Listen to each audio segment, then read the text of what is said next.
Canada may launch new immigration measures for Indians and Pakistanis. As tensions rise between India and Pakistan following a deadly attack in Kashmir, the Canadian government is weighing special immigration measures to support Indian and Pakistani nationals currently in Canada.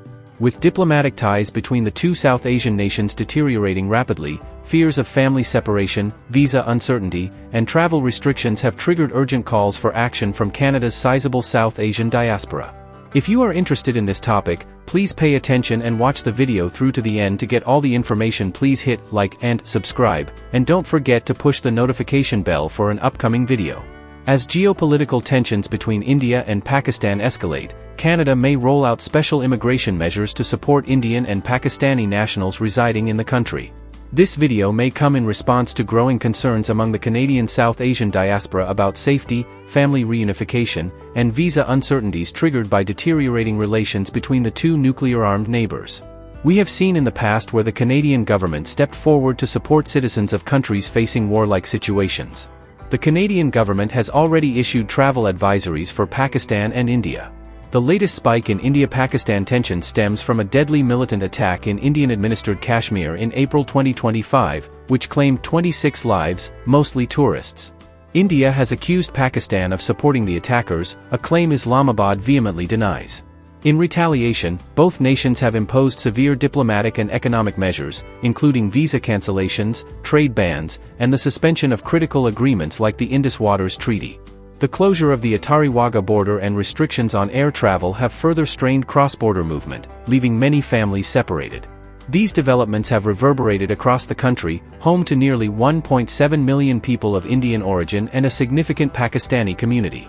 British Columbians with ties to both nations have expressed deep concern, with community leaders calling for peace and de-escalation. Potential immigration measures for Indians and Pakistanis. While no official policy has been confirmed, based on previous scenarios, the government may consider several temporary measures to address the challenges faced by Indian and Pakistani nationals. These potential initiatives include visa extension programs, temporary extensions for Indian and Pakistani citizens on expiring visitor, student, or work permits. This measure aims to provide stability for those unable to return home due to travel bans or safety concerns. Family reunification pathways, expedited processing for family sponsorship applications to reunite separated families, particularly those affected by the abrupt visa cancellations between Pakistan and India. This could include priority processing for spouses, children, and parents. Special humanitarian permits, introduction of humanitarian permits for individuals facing risks due to the escalating conflict, especially those with cross-border family ties or who fear persecution. Streamlined asylum processes, enhanced support for Indian and Pakistani nationals seeking asylum, particularly those citing threats stemming from the regional instability. Consular support expansion, increased staffing at Canadian consulates to handle the anticipated surge in visa and immigration inquiries, following the reduction of diplomatic presence in both countries. Students, who make up a significant portion of the Indian and Pakistani population, are particularly concerned.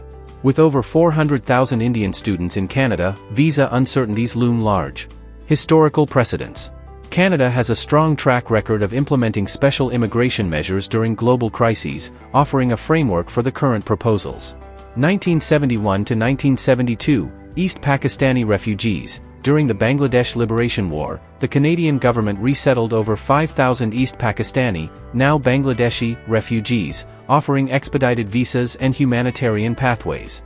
1999, Kosovo crisis, introduced the humanitarian designated classes regulations, welcoming over 7,000 Kosovar refugees with fast-tracked family reunification and temporary permits. 2015, Syrian Refugee Initiative, Canadian government resettled over 25,000 Syrian refugees through government and private sponsorship programs, prioritizing family reunification and asylum processing. 2022, Ukraine conflict. The Canada-Ukraine Authorization for Emergency Travel provided temporary residency to over 200,000 Ukrainians, including visa extensions and work permits. 2023, Sudanese humanitarian measures. In response to Sudan's civil war, the Canadian government introduced temporary measures, such as fee waivers for Sudanese nationals seeking visa extensions and expedited family sponsorship for those with Canadian relatives. By mid-2024, the Canadian government had granted temporary status to over 1,500 Sudanese. These precedents underscore the ability to adapt the Canadian immigration system to humanitarian needs, a model likely to inform the proposed measures. Community reactions and concerns. The South Asian diaspora, particularly in provinces like British Columbia and Ontario, has welcomed the prospect of these measures but remains cautious. "We're all concerned about our families back home," said Haroon Khan, a director with the Pakistan-Canada Association in Vancouver. "Any step to ease visa or immigration worries would be a relief, but we also want Canada to push for peace between India and Pakistan." As quoted by CBC News, "I'm worried about my study permit renewal," said Simran, a student from Punjab. "If tensions worsen, it could affect my plans to stay and work in Canada." Meanwhile, community leaders like Vinay Sharma of the Vedic Hindu Cultural Society of British Columbia emphasize unity. "We are one family here in Canada, regardless of where we come from. We hope the government supports our communities while advocating for de-escalation abroad," Sharma said. The Canadian government has not made any announcement or shown their intent to introduce these special immigration measures. The South Asian diaspora remains hopeful yet apprehensive. The proposed policies could provide much-needed relief for Indian and Pakistani nationals navigating the fallout of regional tensions. However, their success will depend on swift implementation and broader efforts to foster peace in South Asia. For now, community members like Jatinder Ban, a Kashmiri Canadian, hold on to hope. "One day, peace will reign in our homeland, and here in Canada, we'll continue to build bridges," Ban said, as quoted by CBC News.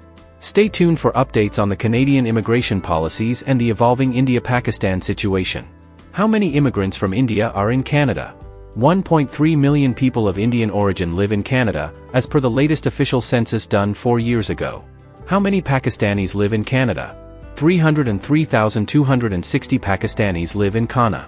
While no official immigration policy has been confirmed, the Canadian government's track record during global crises gives hope to Indian and Pakistani nationals caught in the crossfire of geopolitical turmoil.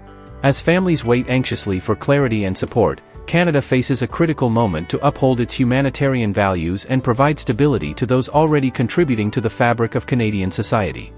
That is all for today, in this video. What are your thoughts on this? Please let us know in the comments section below.